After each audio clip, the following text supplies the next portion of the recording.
Buenas tardes. Mi grupo está conformado por Diana Natalie Orrego, Laura Estefanía Caicedo y mi persona Manuela Uribe Maya. Nosotros como grupo nos corresponde Guatemala. Como en Guatemala, una de las noticias más relevantes que podemos evidenciar y escogimos se llama La pobreza, corrupción y violencia en Guatemala. ¿Por qué escogimos esto de la pobreza, corrupción y violencia en Guatemala?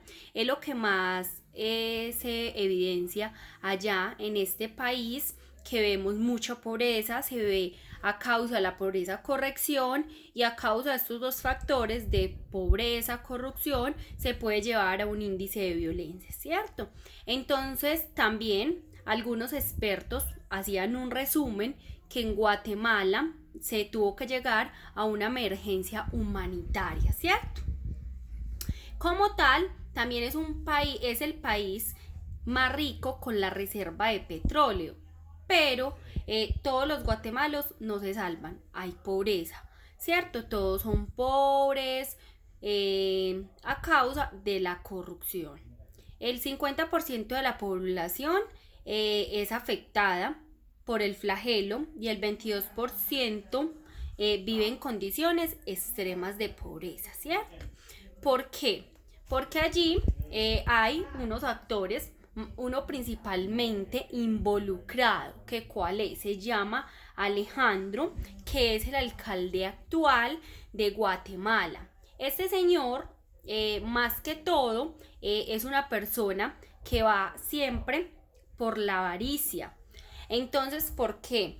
La avaricia lo llevó a que causara que fuera un funcionario que no llevara, que no delegara bien las lo que no delegara bien los recursos de esta comunidad Guatemala y llevó a una pobreza extrema, absoluta, ¿cierto? Y ahí empezó pues el tema de la corrupción porque todas las personas de Guatemala estaban seguras de que iba a ser un buen, una persona que los iba a representar muy bien, pero no fue así, ¿cierto? Guatemala padece uno de los niveles también más altos de desigualdad. Por más crecimiento que haya económico haya, nunca se va a ver porque nunca va a disminuir la pobreza y porque hay un problema estructural de desigualdad económica y social.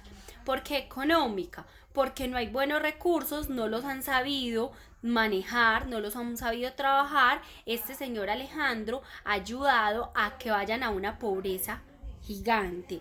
Y también social, porque si hay pobreza va a haber problemas sociales, familiares, todo este tema.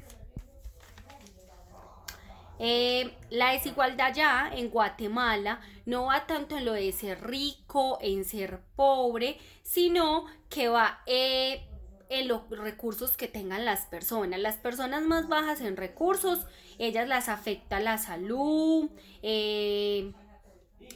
la educación, la economía, todo esto las lleva a esta pobreza y se ve reflejada en toda Guatemala.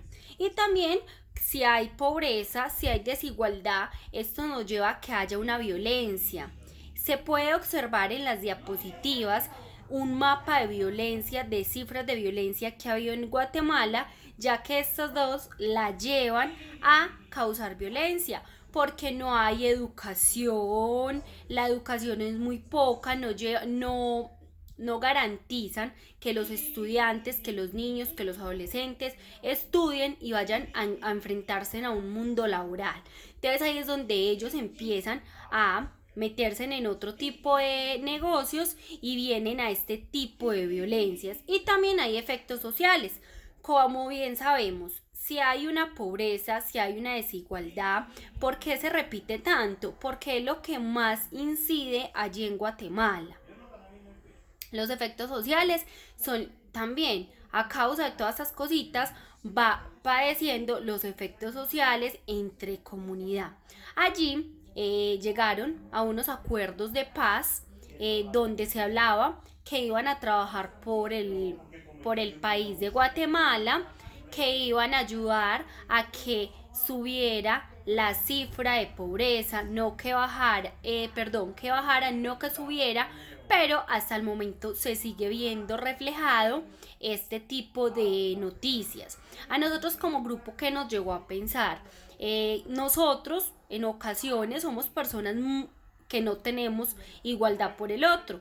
Pensamos que todas las personas tenemos los mismos recursos, que nos llevan siempre a que todos debemos de ser iguales, y no. Hay personas que de verdad tienen una pobreza absoluta y por esto les hace negación en la salud, en el estudio, también en la sociedad. Entonces nos ayudó como a pensar, a reflexionar de la importancia de que todos somos iguales, de trabajar mucho en esa igualdad y ayudar al que podamos, ¿cierto? Porque esa pobreza no nos trae nada bueno. Y también pensar mucho en este tema de la corrupción que hoy en día se puede evidenciar y que este señor Alejandro tiene a Guatemala deber de ayudarle. Está empeorando todas estas cosas allá: la pobreza, la desigualdad, la corrupción, la violencia, porque no ha hecho bien su trabajo. Esto fue lo que trabajamos nosotros de Guatemala.